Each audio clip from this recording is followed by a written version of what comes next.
유튜브로 읽는 박정희 전기 12권 부마 사태 전후 석유 대소동.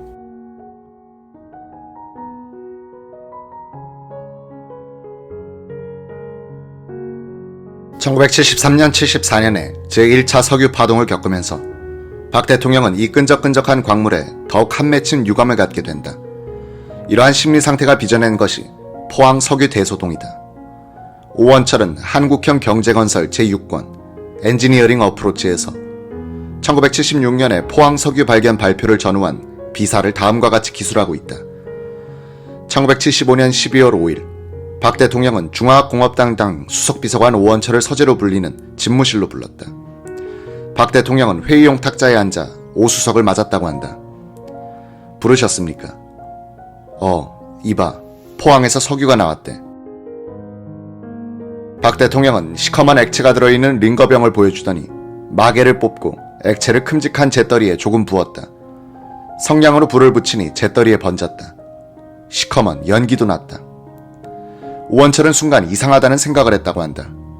원유에는 가스 성분, 휘발유 성분, 경유, 중유 성분 등이 복합적으로 들어있다. 여기에 불을 붙이면 가스 성분이 펑 하고 소리를 내면서 불이 붙는다. 그런데 이 기름은 정제되어 나온 석유처럼 얌전하게 불탔다.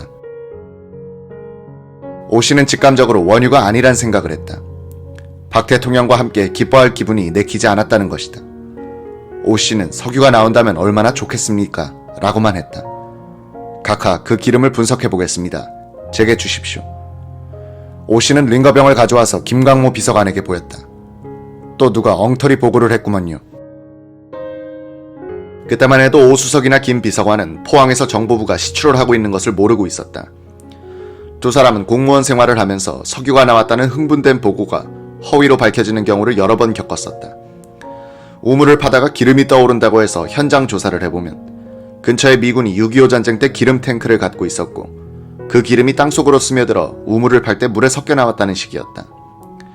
김광모 비서관은 가까이 지내는 호남 정유의 기획 담당 임원이자 인류 화학 기사인 한성갑을 불렀다. 오원철 수석은 기름이 든 유리병을 한 씨에게 넘겨주면서 엄숙하게 말했다.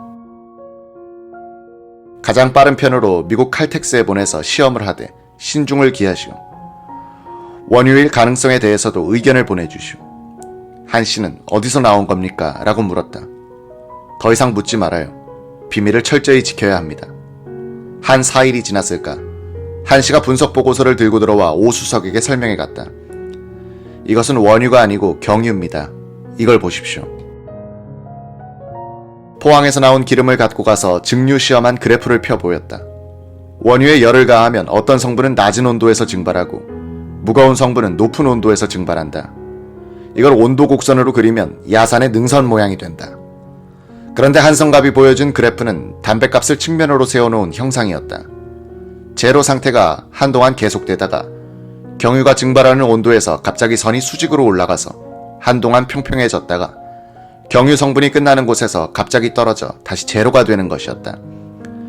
이 그래프를 보고 오원철은 이 기름은 경유 성분만 있고 다른 성분은 없다는 것을 간파했다. 휘발유, 등유, 경유, 중유 성분까지 두루 갖추고 있는 것이 원유인데 경유 성분만 검출되니 이 기름은 경유일 수밖에 없는 것이다. 한 씨는 이렇게 덧붙였다고 한다. 이 그래프를 보니 호남 정유에서 경유를 만드는 온도 곡선과는 차이가 있습니다. 그러니 대한석유공사 제품일 것입니다. 경유는 거의 투명한데 무엇이 섞여 있다는 거요. 중질류가 극소량이 있습니다. 오원철 수석은 지질연구소 소장을 전화로 불렀다. 포항에서 기름을 파고 있다면서요. 소장은 마지못한 듯 그렇습니다 라고 했다. 시추할 때 경유를 윤활 목적으로 사용하는 것 아닙니까? 그렇습니다. 오원철은 포항 비공에서 경유가 나왔고 정보부에서 이를 원유라고 오해한 까닭을 이렇게 추리해 보았다.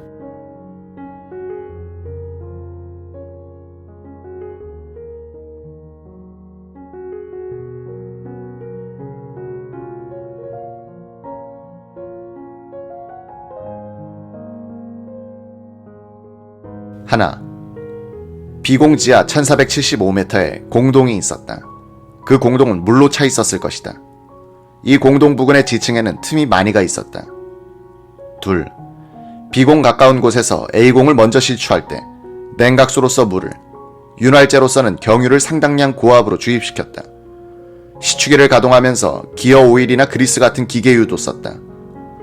A공이 지하 1500m쯤에 도달했을 때 이런 기름 섞인 물의 일부가 바위 속 틈을 타고 이동해 갔다. 모여든 곳이 B공 지하 1475m 공동이었다. 여기에 조금씩 모여든 기름이 수십 리터가 됐다.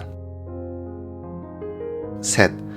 이런 상황에서 새로 시추하기 시작한 B공의 위치가 바로 이 공동이 있는 지상이었다.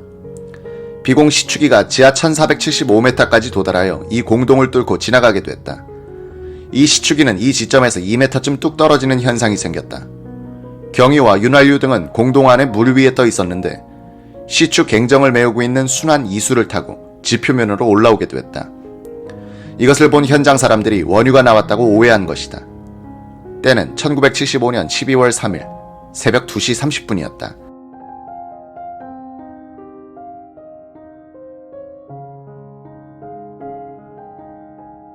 이런 추측 겸 해석을 한 오원철은 한성갑이 가져온 보고서를 들고 김정년 비서실장을 찾아갔다. 김 실장과 오원철은 마주 앉아 걱정을 많이 했다고 한다. 박 대통령은 원유가 나왔다고 여러 사람들에게 자랑을 많이 하고 있는데 만약 원유가 아니라면 거짓말을 한 셈이 된다. 두 사람은 그래도 사실대로 보고해야 한다는 결론을 내렸다. 오원철은 경산한 집에 재를 뿌리는 것과 같은 이런 보고는 하는 사람이나 받는 사람이나 가장 기분 나쁜 보고거리일 것이다 라고 회고했다. 잠시 후 김정년 실장은 분석 보고서를 갖고 오 수석을 데리고 박 대통령의 집무실로 들어갔다. 오 수석이 보고할 것이 있다고 합니다. 포항에서 나왔다는 기름은 원유가 아니라고 합니다. 오 수석 직접 보고하시오. 오원철은 사실대로 설명했다. 박 대통령은 김 실장 하고 부르더니 중앙정보부장을 당장 불러라고 했다. 오원철은 대통령이 이렇게 화를 내는 것은 그 전에도 그 후에도 본 적이 없었다고 한다. 박 대통령은 회의용 탁자 정면에 앉아 미동도 하지 않았다. 아무 말 없이 앞만 노려보고 있었다. 김 실장과 오원철 수석은 그 왼쪽에 앉아 무거운 침묵을 견디고 있었다. 세 사람 중 어느 누구도 침묵을 깨려고 하지 않았다. 오원철은 처단을 기다리는 포로 신세 같았다고 한다. 기나긴 15분이 흘렀다. 남산에서 출발한 신직수 부장이 황급히 들어왔다. 인사를 하고 오른쪽에 앉았다. 박 대통령은 인사도 제대로 받지 않고 신 부장, 포항에서 나온 기름은 원유가 아니라면서 어떻게 된 거야? 라고 말했다. 오원철이 살펴보니 신 부장은 갑자기 당하게 되자 대답할 수 없는 모양이었다. 오 수석 임자가 설명해. 오 수석은 괜히 이런 악역을 맡게 됐다고 원통한 생각이 들었다.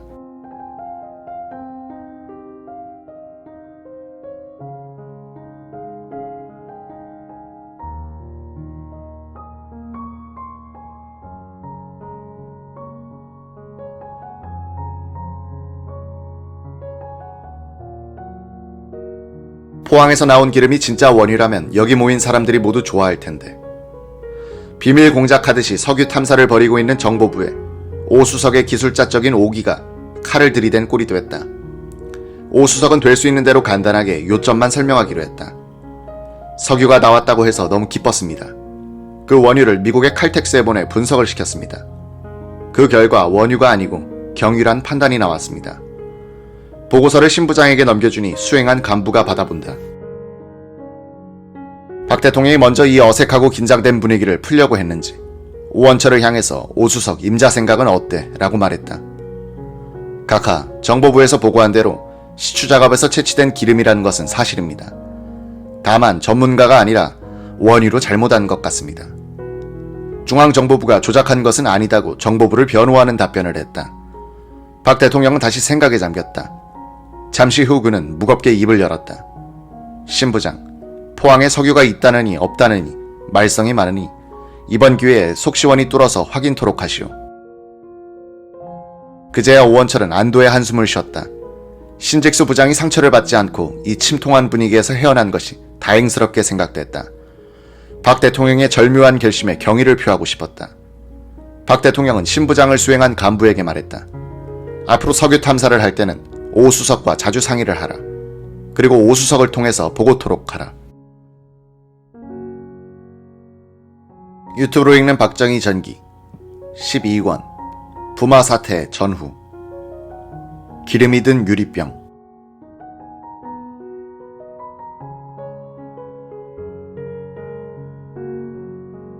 (1968년에) 일단 석유가 없는 것으로 결론이 났던 포항 시추는 왜 시작됐으며 그것도 왜 정보부가 그 일을 하게 됐는가? 1960년대 포항 드라마의 주인공이 정우진이었다면 1970년대의 주인공은 그의 큰형 정장출이었다. 그는 대단한 수완의 소유자였다. 정 씨는 5.16 전후 정당 간부 생활도 했고 비록 낙선했지만 국회의원 선거에 출마해본 경험이 있었다. 정장출은 학자들과의 이론 투쟁보다는 정치력을 동원해서 일이 되는 쪽으로 꾸미는 데 전념했다. 먼저 일본인 친구를 찾아내 자민당 중의원 다나카 다츠오와 나카니시 이치로를 소개받은 뒤 자신의 보관을 전했다. 1975년 1월 12일 자민당 국회의원단 16명이 방한했을 때 훗날 문부상이 되는 다나카 다츠오 의원이 자민당 대외경제협력위원장 자격으로 끼어 있었다. 다나카와 나카니시 의원은 정장출과 만나 포항 지역의 한일 공동개발 문제를 구체적으로 논의했다. 2월 14일 일본 의원단은 박정희 대통령을 방문했다. 이 자리에서 두 의원은 포항 석유를 한일 양국이 공동개발할 것을 제의했다. 박 대통령은 미소만 지을 뿐 아무 말이 없었다고 한다. 이들은 다음날 김종필 총리를 방문해서도 그 계획을 털어놓았지만 김 총리도 듣고만 있었다고 한다. 일이 어느 정도 추진됐다고 판단한 정장출은 포항 1차 시추 때부터 친면 있던 고려대 조동필 교수의 소개로 코리아 타코마의 김종락 회장과 공화당 정태성 의원을 만나 한일 민간 자본으로 포항 석유를 개발하는 방안을 논의했다. 2월 4일 이들 4사람은 김종필 총리의 사무실로 찾아갔다. 정장출은 한아름의 보고서와 포항 1차 시추 때의 사진 앨범을 갖고 가 열정적으로 김 총리를 설득했다. 이 무렵 포항에서 박 대통령에게 고위 정치인들이 포항 광구를 빼앗으려 한다는 탄원서가 올라왔다. 박 대통령은 김정년 비서실장을 불러 탄원서를 주면서 확인해보라고 지시했다. 확인 결과 진정서의 내용은 사실과 많이 달랐다. 김정년 실장이 대통령에게 보고하자 박정희는 화를 내는 대신에 이렇게 말하더란 것이다. 아무튼 석유가 나오긴 해야겠는데 업자는 있다고 하고 기관에서는 없다고 하고 게다가 모략까지 들어온다고 하니 참. 아예 이해관계가 없는 정보부에 시켜서 포항 지역의 시추 탐사를 하도록 하시오. 미국에도 우리 학자들이 있으니 순수한 애국심만 있는 사람들을 동원해서 반드시 이해관계 없이 중립적으로 추진하시오. 박 대통령으로부터 석유 탐사 특명을 받은 신직수 정보부장은 아연실색했다고 한다. 김정년 당시 비서실장의 회고는 이렇다. 석유의 문외한인 정보부장이 이 일을 맡게 되니 난감한 표정이 되어 땀을 흘립디다. 그래도 박 대통령은 신직수 부장을 믿고 맡기신 거죠. 신 부장은 이해관계 없는 순수한 사람을 쓰라는 각하의 하명에 따라 시추 회사의 회장격으로 정보부 육동창 국장을 발탁했어요. 2월 6일 정장출은 뜻밖의 사람으로부터 연락을 받았다. 서울 광교 부근의 어느 다방에서 만난 사람은 정보부 육동창 국장이었다. 유경수 여사의 인척이기도 한 육 국장은 그동안의 포항 시추 경과에 대해서 물었다. 정 씨는 정보부가 고위층의 지시를 받아 움직이고 있다고 판단했다. 정보부는 정 씨에게 정부에 요구할 사항을 물었다. 정장출은 시축이 2대, 자금 2억 원, 방해 요인 제거를 건의했다. 육 국장으로부터 보고를 받은 신직수 정보부장은 3월 5일 박 대통령에게 보고했다. 이 자리에서 박 대통령은 말했다. 하나님은 아마도 자원을 골고루 나눠줬을 것이다. 우리가 몰라서 그렇지 기름이 어딘가는 숨어 있을 것이다. 이제 우리나라도 이만큼 컸으니 우리 손으로 기름을 한번 찾아보자. 박 대통령으로부터 특명을 받은 정보부는 즉시 포항 시추의 진행 책임을 김영수 기획조정실장, 육동창 국장, 최갑동 과장선으로 정했다. 현장에서 진두지휘를 할 사람으로 뽑힌 최 과장은 육군 공병 대령으로서 정보부에 파견 나가 있었다.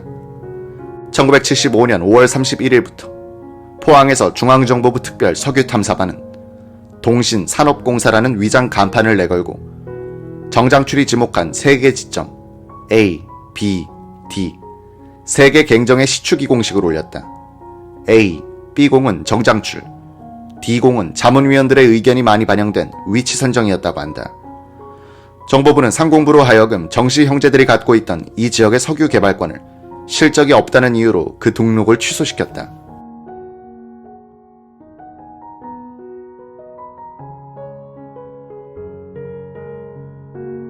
정보부는 국내의 석유개발 전문가가 부족함을 알고 외국 전문가들을 수시로 초청해 의견을 들었다.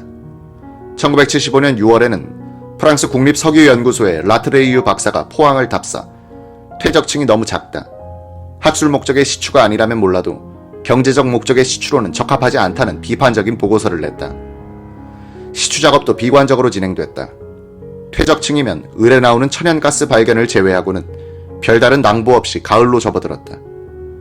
신생대 제3기 지층을 다 뚫고 중생대 화산암층을 계속 굴진해도 정장출의 예견처럼 퇴적층은 다시 나타나지 않았다. A공은 지하 1150m 부근에서부터 단단한 화강암이 나타나기 시작했다. 푸석한 퇴적함이어야 석유가 될 수 있는데 강철 같은 화강암이 등장하자 자문위원들 사이에서는 그만 끝내자는 말들이 나오기 시작했다.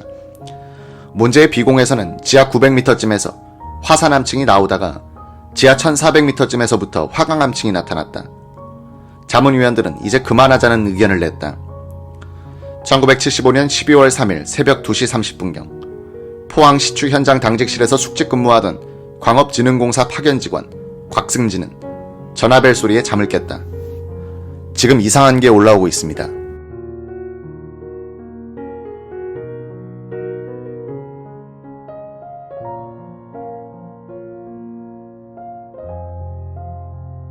시추공에 흥분된 소리가 들려왔지만 곽 씨는 냉정하게 말했다. 더 자세히 살펴본 뒤에 다시 보고하시오.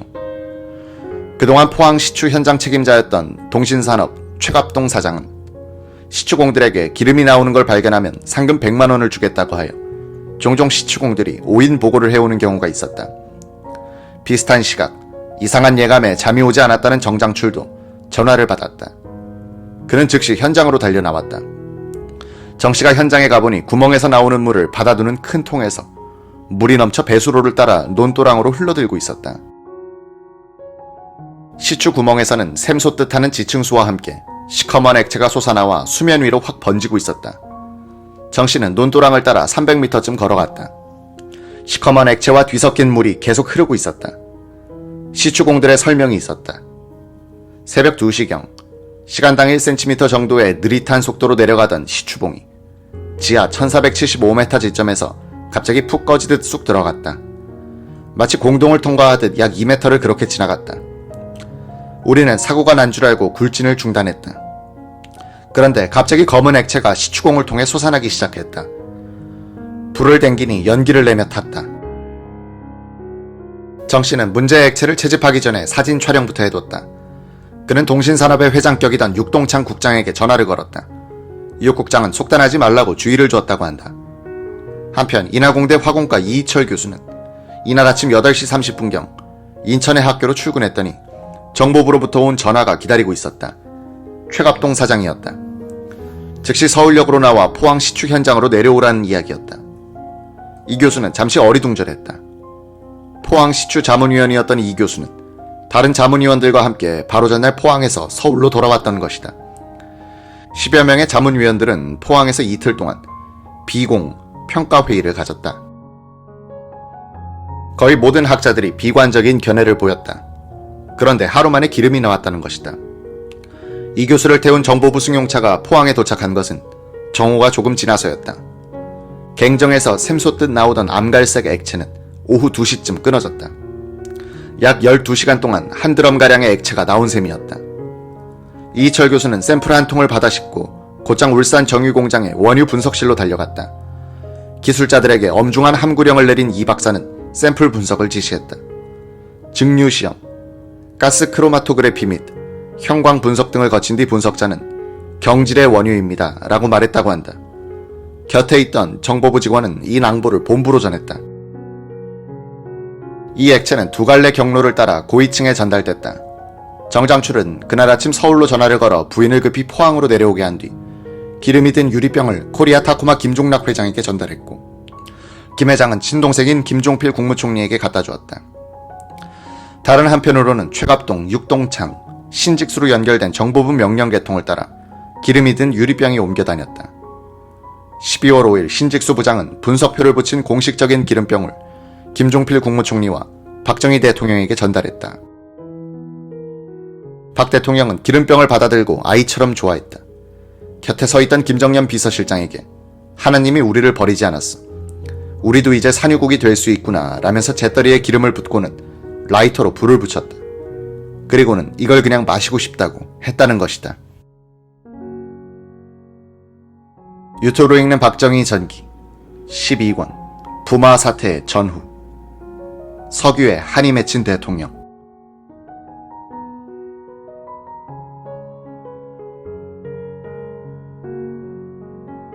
12월 6일 오전 9시 30분부터 청와대 회의실에서 경제 강요들과 중동문제연구소 연구원들 간의 회의가 열렸다.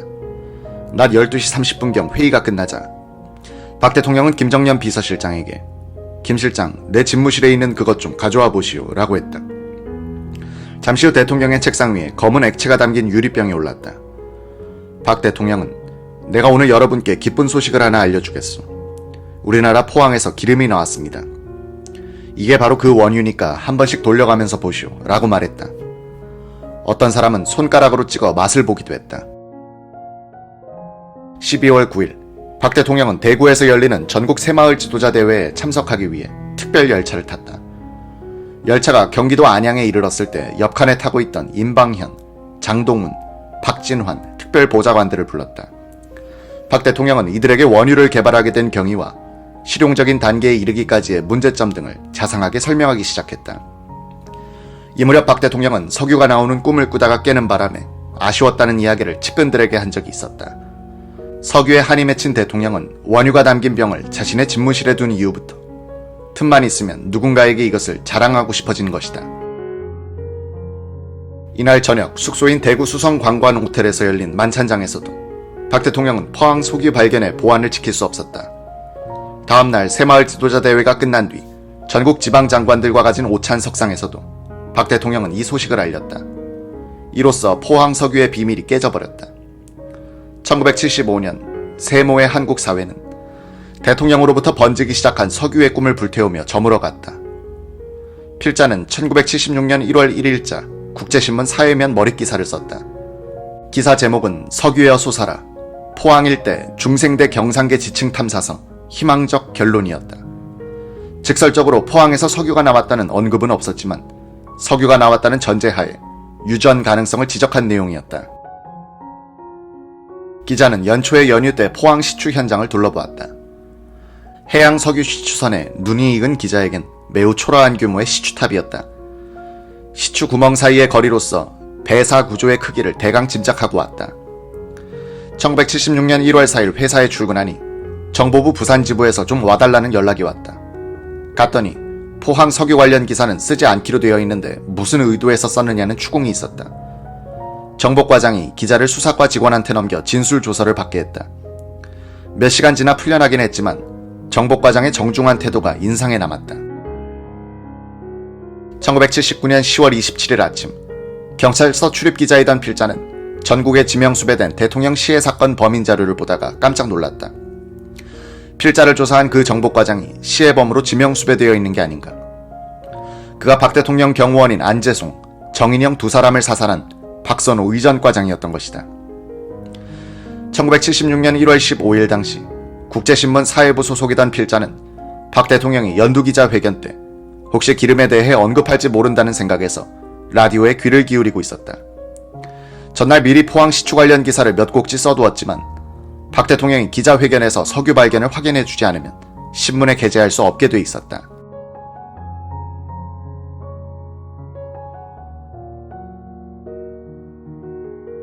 몇 시간이나 다소 지루하게 계속되던 일문일답이 마무리 단계에 들어가도 석유 이야기는 나오지 않고 있었다. 10번째 질문으로 어느 기자가 이렇게 물었다. 포항 근교에 석유가 나왔다는 설이 일부 국민 간에 퍼져 있으며 제주도 남쪽 칠광구에도 많은 석유가 매장되어 있다는 보도가 나오고 있어 국민들이 대단히 궁금해하게 생각합니다. 이 기회에 사실 여부를 밝혀주십시오. 박 대통령이 기다렸다는 듯이 답했다. 지난해 12월 우리나라 영일만 부근에서 처음으로 석유가 발견된 것이 사실입니다. 우리 기술진이 오랫동안 탐사한 후 세계 공을 시추한 결과 그중 한 군데에서 석유와 가스가 발견된 것이 사실입니다. 석유가 나온 양은 비록 소량이나 지하 1500m 부근에서, 그것도 우리나라에서 처음으로 석유가 발견된 것은 고무적인 일이 아닐 수 없습니다. 그동안 키스트에 의뢰해 성분을 분석한 결과 양질의 것으로 판명되었습니다. 매우 반가운 소식이고 고무적인 이야기라 하지 않을 수 없습니다. 매장량이 어떻게 될지는 모르나 우리나라에서 석유가 나왔다는 사실 그 자체가 중요합니다. 경제성이 있을 만큼의 매장량이 있는지는 더 조사해봐야 합니다. 이 지역에 대한 탐사 및 조사를 위해 연초부터 외국 기술자들을 불러오고 필요한 장비를 들여오고 있습니다. 4, 5개월이 지나면 그 결과를 알 수 있을 것입니다. 외국 기술자들이 유망하다고 이야기하고 있으나 땅 밑에 있는 문제로 아직은 무엇라고 말할 수 없으며 더 조사해봐야 할 것입니다. 좀 더 확실한 것을 안 후 발표하기 위하여 공개하지 않았습니다. 기름이 한 방울도 나오지 않는 우리나라에서 기름이 나온다니까 국민들이 흥분하고 좋아하는 심정은 충분히 알 수 있으나 직접 파보지 않으면 알 수 없는 것이므로 하늘은 스스로 돕는 자를 돕는다는 말과 같이 국민들이 번영된 조국 건설을 위해 근면, 자조, 협동으로 부지런히 일하고 열성을 다하면 하나님이 우리에게 좋은 선물을 가져다 줄지도 모르니 조사가 끝날 때까지 기다려 주십시오. 필자는 이 대목이 끝나자마자 회사로 뛰기 시작했다. 마감 시간을 늦추면서까지 석유 발표를 싣기 위해 기다리고 있는 우리 신문에 준비해둔 기사를 넣기 위해서였다.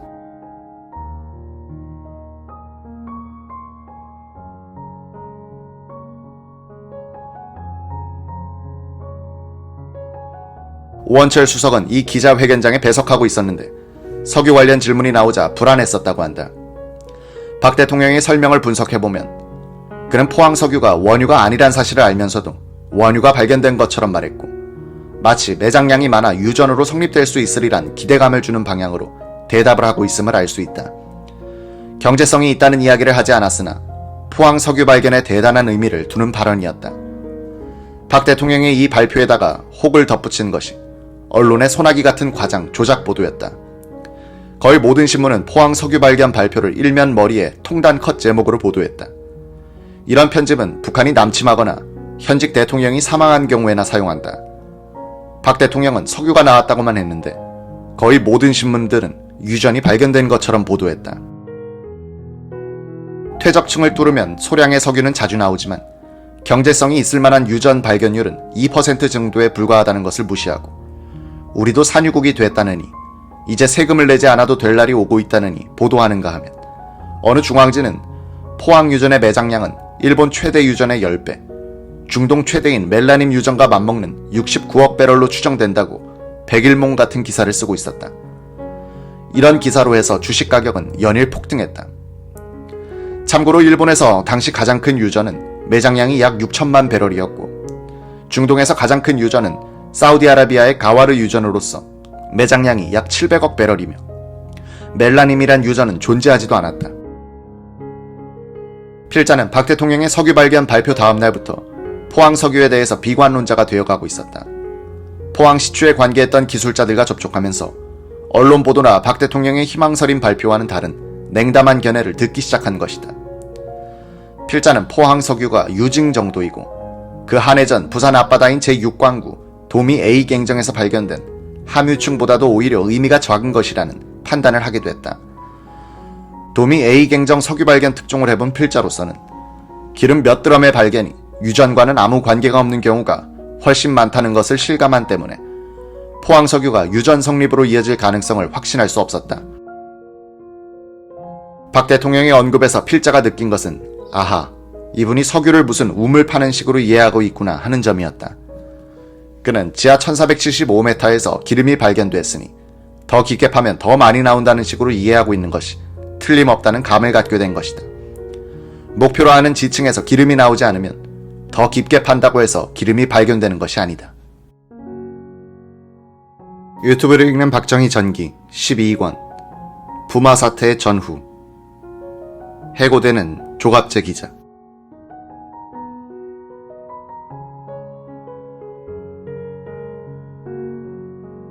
부산의 국제신문 사회부 소속이던 기자는 포항 석유의 가능성에 대해 부정적인 내용을 써서 사회부장에게 제출했다. 사회부장은 어제부터 정보부에서 연락이 있었다. 이제부터는 포항 석유에 대해서 일절 보도하지 못한다는 통보였다 라고 말하는 것이 아닌가. 박 대통령이 포항 석유 발견을 확인해준 날로부터 6일이 지나자 포항 석유란 단어가 신문과 방송에서 썰물처럼 사라졌다. 필자는 이 무렵 석유 개발에 대한 나름대로의 이해력을 갖추고 있었다. 그것은 교실에서 배운 지식 덕분이 아니라 취재 현장에서 특종을 노리고 뛴 덕분이었다. 1972년 11월 13일 동해 제6광구의 해저석유 개발권을 가진 로열 더치 쉘은 울산 정동 80km 해저에서 돌고래 아이공 시추를 시작했고, 그때 국제신문 문화부 기자던 필자는 석유 발견이란 희대의 특종을 하기 위해서 부산 감만동 바닷가에 있는 현장 사무소를 들락거렸다. 필요에 의해서 필자는 미국 및 네덜란드 기술자에게 묻고 석유 지질학 책을 참고하면서 지상 최대의 도박이라 불리는 성공률 2%의 석유 개발 취재에 빠져들었다. 필자는 1973년 1월 4일자 국제신문 사회면 머릿기사로 돌고래 아이공의 굴착심도 2000m 지층에서 천연가스가 발견되고 있어 유충의 가능성을 보여주고 있다고 특종으로 보도했다. 나중에 검증해본 결과 기름과는 관계가 없는 천연가스로 밝혀졌다. 이 지역은 유전보다는 천연가스전의 가능성이 더 높다는 것이 그때부터 확실해졌다. 최근 석유개발공사는 이 부근 해저에서 발견된 천연가스층이 경제성이 있다고 판단하여 생산을 시작했다. 석유개발 과정을 면밀히 취재하면서 필자는 두꺼운 퇴적층을 뚫었을 때 석유가 나오는 것은 구름이 끼면 비가 오는 것처럼 아주 자연스러운 현상임을 알게 됐다. 문제는 매장량이다. 육상에서는 수백만 배럴의 매장량도 유전으로서 경제성이 있으나 해저 유전은 수천만 배럴의 매장량도 비싼 개발비 때문에 경제성이 없을 수 있다. 이런 사정을 잘 모르는 기자들, 국민들, 그리고 나중에는 박정희 대통령까지도 기름 몇 드럼 정도가 발견되어도 흥분하려는 태세였다. 외국에선 퇴적층을 시추할 때 석유가 안 나오면 오히려 이상하게 여기는 판인데 우리나라에선 당연히 나와야 할 천연가스에도 흥분하고 그것을 곧장 유전 발견으로 연결시켜 확대 해석하곤 했다. 시추의 목적은 천연가스나 유증이 아니라 경제성이 있을 만큼 다량으로 매장된 유전이나 가스전의 발견이란 것을 망각한 데서 포항 석유 대소동이 있었다. 필자도 처음부터 그런 사실을 안 것이 아니라 취재 과정에 시행착오를 거치면서 배웠던 일이었다. 1975년 6월 로열 더치 쉘은 제6광구의 제주도 동쪽 82km에서 도미 A공 시추를 재개했다. 굴착심도 2400m 부근, 사암층을 뚫을 때부터 원유가 검출되기 시작했다. 포항 석유가 아니라 이 원유 검출이 우리나라에서 최초였다. 필자는 1975년 6월 17일 국제신문 일면 머릿기사로 원유가 나왔다고 보도했다. 이 유충은 2480m 부근에 있었다. 이 지층에 대한 검증 결과 경제성이 있을 만한 매장량을 갖고 있지 않음이 밝혀졌다. 필자는 유전 발견으로 이어지지 않았던 이 두 개의 불발 특종, 천연가스 발견과 유증 발견의 경험을 통해서 포항 석유 발견을 냉정하게 볼 수 있는 눈을 가지게 됐던 것이다. 필자는 포항 석유의 수준을 아무리 높게 잡더라도 제6광구 도미 A공에서 발견된 원유 정도라고 판단했던 것이다. 포항 유전의 가능성을 최초로 제기했으나 1975년부터 1977년 시추에는 관계하지 않았던 정성엽은 이즈음 정보기관에 불려가 조사를 받았다. 거의 모든 신문은 포항 석유 발견의 주역이 정성엽이라고 오보를 했었다. 이번 포항 시추는 정장출의 화력에 의해 착수됐다는 것을 모르는 언론이 옛날 신문처를 뒤져서 쓴 기사 때문이었다. 당국에선 정성엽이 자신의 이름을 내기 위해 그렇게 떠들고 다녔다고 오해한 것이다. 이 무렵 필자는 어떤 충동을 억제할 수 없었다. 그것은 임금님 귀는 당나귀 귀, 포항 석유는 경제성이 없다고 소리치고 싶은 충동이었다. 이런 충동에는 필자가 알고 있는 진실을 전하고자 하는 욕심에다 석유 개발에 관한 지식을 과시하고 싶은 생각도 깔려 있었다. 명예욕과 정의감이 뒤섞인 충동을 자제하지 못한 필자는 언론 종사자와 지질학자들, 그리고 관계 공무원들을 상대로 한편의 논문을 쓰기 시작했다.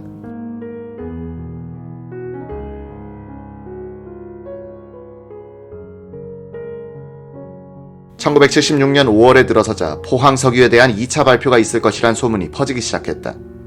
5월 16일에는 석유 축제가 열릴 것이란 소문이 돌기도 했다. 주가가 또다시 뛰기 시작했다. 이때 필자는 논문을 완성했다. 한국의 석유 개발, 비공개 자료의 분석에 의한 전망과 재현이란 제목의 원고지 250장 분량의 소책자를 200부 찍었다. 인쇄비 11만원은 제발 그런 위험한 짓 그만두라고 말리던 아내가 됐다. 이 책자를 연구소, 관청, 언론사로 보냈다. 정보부의 지시에 의해서 모든 언론이 포항 시추에 대해 침묵하고 있는 상황에서 이런 논문이라도 써야 한다는 강박관념 비슷한 것이 있었기에 논문들을 다 보내고 나니 후련하기도 했다. 한국의 석유개발 제5장에서 필자는 포항에서 정보부가 뚫고 있는 시추공의 위치와 이미 밝혀진 지질 단면도를 결합시켜 가능한 최다량의 원유 매장량을 계산해보았다. 유전 유망 지역의 평면적을 최대로 10km 제곱으로 잡고 유충의 두께는 10m, 유충을 형성하는 지층의 암석, 공국률 20%, 함유율 50%, 체유율 50%로 계산해보니 가채 매장량은 약 3천만 배럴이란 추산이 나왔다. 이 수치는 모든 가능성 가운데 최고치를 가정하여 계산한 것이다.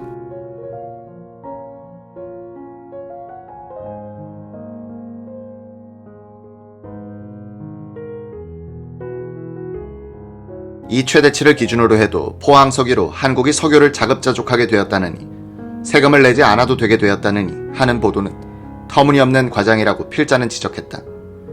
필자는 포항 석유는 경제성이 없거나 있어도 매장량은 적을 것이라고 결론지었다.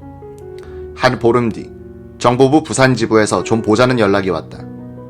일본 산케이 신문에서 필자의 논문을 인용해 포항 석유의 경제성은 비관적이다라고 기사를 썼다는 것이다. 정보부에선 필자가 배포한 보고서를 모두 회수하라고 강요했다. 그들은 필자가 부득이한 사정으로 논문을 되돌려 주십시오 란 요지의 글만 써주면 자신들이 대신 회수해주겠다고 했다. 그렇게 해주었다. 그 보름 뒤 필자는 근무하던 국제신문에서 쫓겨나 실업자가 됐다. 정보부에선 2번이나 정보부의 보도 지침을 위반한 필자를 몰아내도록 회사에 압력을 넣었던 것이다. 나중에 필자가 산케이 신문을 얻어 읽어보니 이 신문의 서울특파원이 쓴 기사는 한국 포항 유전 소규모란 제목으로 외신면 머릿기사에 실려 있었다. 그 요지는 석유 전문 기자인 국제신문의 조갑재 기자가 포항 석유와 관련된 시추 자료를 근거로 하여 포항 석유에 대해서 비관적인 전망을 했다는 것이었다. 이 기사는 탄화수소를 저장해야 하는 지층의 두께가 얇고 탄화수소를 생성시키는 모함의 발달이 부족하다며 정부에서 발표한 포항 석유 발견이 과연 유충의 존재를 의미하는지 고립된 소량의 석유 발견을 의미하는지조차 확실하지 않다는 필자의 주장을 인용했다. 이 기사는 이어서 조 기자는 과대평가해서 매장량을 추산해도 포항 석유는 한국의 연간 소비량에도 미치지 못한 정도라고 주장했다고 보도했다. 졸지에 실업자가 된 필자는 잡지에 글을 쓰면서 몇 달을 버티다가 국제상사 신발 공장의 간부 사원으로 입사했다. 그 1년 뒤 신직수 부장이 김재규로 바뀐 다음 정보부에서는 조용히 신문사로 복직하면 우리도 가만히 있겠다라는 암시가 왔다. 필자는 1977년 10월 1일자로 국제신문 사회부로 복귀했다. 필자가 실직사 생활을 하고 있던 1976년 8월 박 대통령은 진해 별장에서 여름 휴가를 보내면서 기자회견을 했다. 그는 포항에서 석유 탐사를 계속했지만 아직 경제성은 확인하지 못했다고 발표했다. 그동안 포항에서는 무슨 일이 일어났던가? 유튜브로 읽는 박정희 전기 12권 부마 사태 전후 고개를 드는 의문점.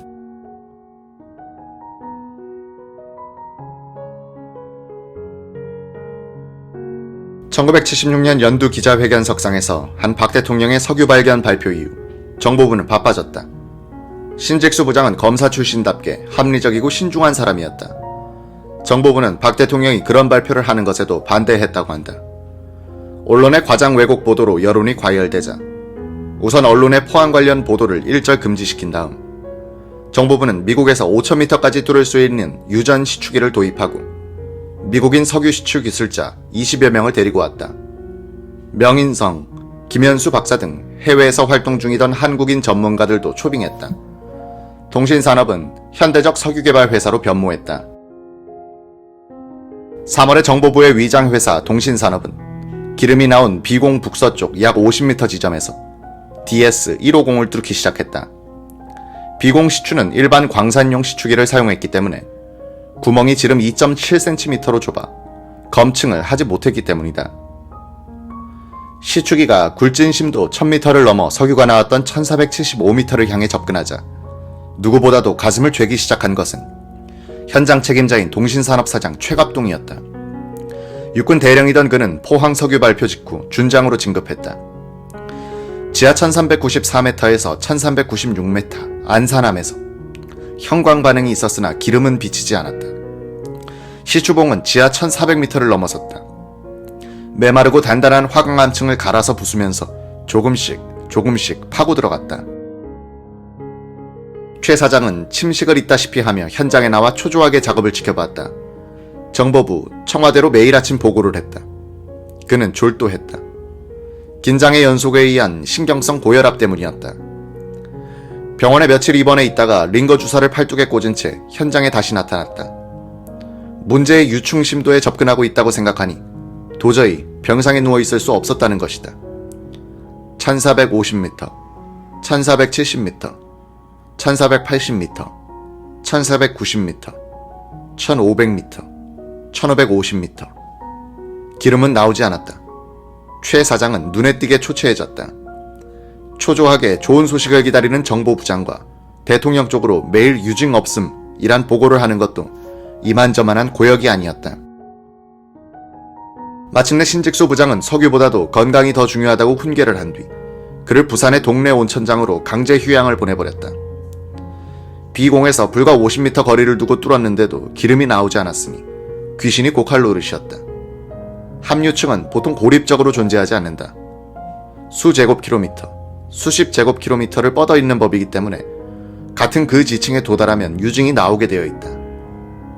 DS-150 시추는 지하 2176m까지 뚫고 끝냈다.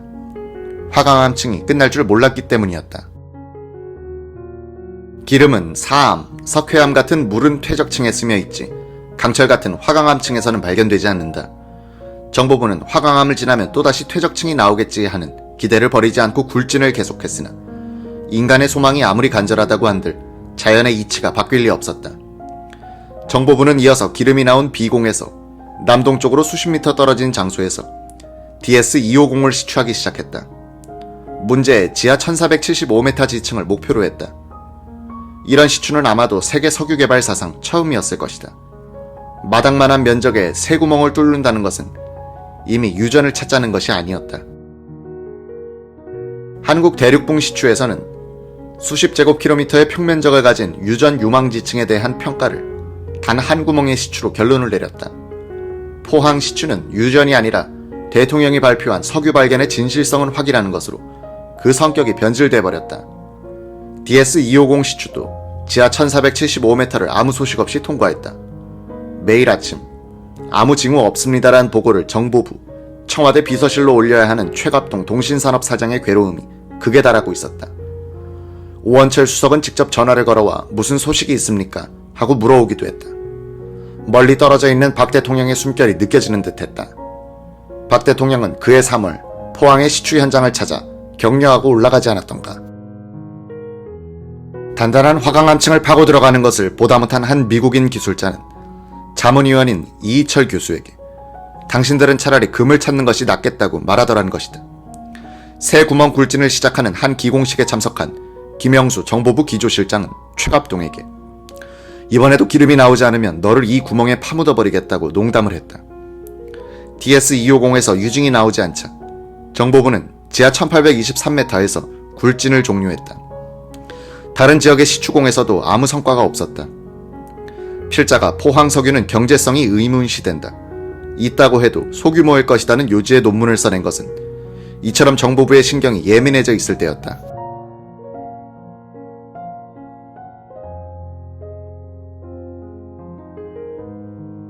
시추 현장에서도 이즈음 비공 원유에 대한 의문이 제기되기 시작했다. 국립지질조사소에서 현장에 파견 나가 있던 석유지질 전문가 곽영훈 박사는 그 의문점을 이렇게 요약했다.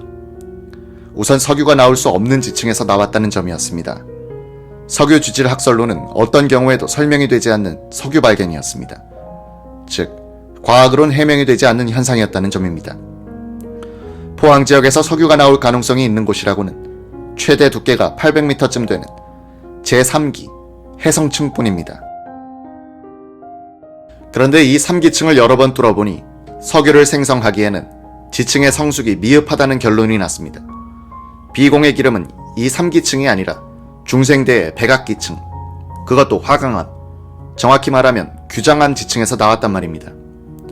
다른 지층에서 생성된 것이 틈을 따라 이동하여 이곳까지 왔다고 설명하려고 해도 무리였습니다. 중생대 퇴적층은 제3기층과 달리 과성숙되어 기름을 생성시킬 수 없다고 우리는 판단했습니다. 중생대 퇴적층이라면 또 모를까. 화강암층에서 나왔으니 더욱 석유 발견을 이론적으로 설명할 수 없었습니다. 또 한 가지 비공 기름에 대한 유공과 키스트의 최초 분석에 대한 오해입니다. 이 분석은 원유 여부를 판별한 것이 아니라 원유라는 전제 하에서 성분을 알아본 것이었습니다. 곽 박사는 키스트의 비공 기름을 분석하러 갈 때 나도 동행했다면서 성분 분석을 해보니 더욱 원유가 아니란 생각이 굳어졌다고 했다. 강 박사는 원유인가 아닌가를 분석하는 확인법이 당시 국내에선 정립이 되어 있지 않았다면서 원유인가 아닌가를 알아보려면 분석 화학적 여러 가지 시험과 함께 석유 지질학적인 검토가 따라야 하는데 어느 것도 되지 않았다고 했다. 이미 박 대통령이 원유라고 발표하고 무서운 정보부가 대통령의 말씀을 사후적으로 뒷받침하려고 달려들고 있는 판에 자문위원들이 제기하는 이런 이견은 그냥 묻혀 넘어갔다. 하루는 김정념 실장이 오원철을 부르더니 이젠 포항 탐사를 매듭지어야 될 때가 된 것 같다 라고 했다. 두 사람은 우선 정보부를 납득시키는 것이 필요하다고 판단했다. 오원철은 걸프의 석유 탐사 전문가 레딩햄을 초빙해 포항을 시찰하게 하고 탐사 자료를 검토하도록 했다. 조선 호텔에서 정보부 탐사반 사람들과 만난 레딩햄은 간단하게 석유 부존의 가능성은 없다고 결론 내렸다. 하루 $500, 10일 기한으로 온 오일맨의 권위 앞에서 정보부도 반론을 제기하지 못했다. 동신산업 회장으로 통하던 정보부의 육동창 국장이 오원철 수석을 찾아와 이제부터 어떻게 했으면 좋겠습니까? 하면서 상의하더라고 한다. 오원철은 이렇게 말했다는 것이다. 오래 끌수록 정보부도 빠져나오기 어려울 것입니다. 정보부는 이 일에서 손을 떼고 장비와 잡물을 국립지질조사소에 인계하는 것이 좋겠습니다. 동신산업이 마지막으로 뚫은 것은 칠포 해수욕장 남쪽 해안 언덕의 DS450이었다. 최후를 이식해서인지 가장 깊게 뚫었다. 최종 심도는 3117m. 역시 화산암층을 헤쳐나오지 못하고 굴지는 끝났다. 1976년 말에 중앙정보부장으로 취임한 김재규는 시추 종료를 박 대통령에게 건의했다.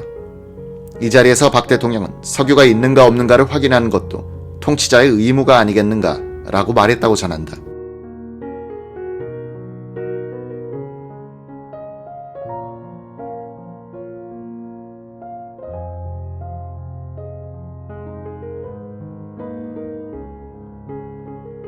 연인원 약 4만 명, 약 70억 원의 예산, 12개 구멍 시추, 총 2만 5천 미터 굴착. 그 흔적은 암석 표본과 각종 검증 자료로만 남았다. 박 대통령, 김종필 당시 총리, 정장출, 최갑동, 그리고 현장의 몇 사람들은 비공에서 나온 기름을 기념으로 조금씩 얻어가 최근까지 보관했다. 1981년 여름 필자는 포항 시추 현장을 5년 만에 둘러보았다. 기름이 나왔던 비공은 시추 파이프가 박힌 채 남아있었고 가스가 지층수에 섞여 보글보글 올라오고 있었다. 풀밭 속에 버려진 이 갱구가 기름에 한 맺혔던 대통령과 온 국민들을 흥분시켰던 곳인 줄 아는 행인들은 별로 없었다. 뜨거운 지하수가 나왔던 D공 주변은 정부가 주변의 땅과 집들을 사들여 통제구역으로 설정해 놓았다. 갱구의 손잡이를 트니 뜨거운 물이 쏟아졌다.